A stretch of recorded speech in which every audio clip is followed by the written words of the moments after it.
Anaitwa Mapangala huyo. Lete nyama mzee, twende. Bwana Mapangala tupatie nyama choma kila mtu mikono juu. Bwana Mapangala tupatie kachumbari. Tupo njiani tunakuja yoyo, tupo njiani tunaimba, tunawaletea mchezo wetu mpya, tunawaletea nyimbo zetu mpya.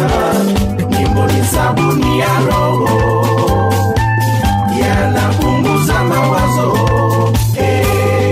Basi tarehe 13 Disemba tunatua ndani ya Carnival Italia. Farumba ndiyo party. Usikose jamani.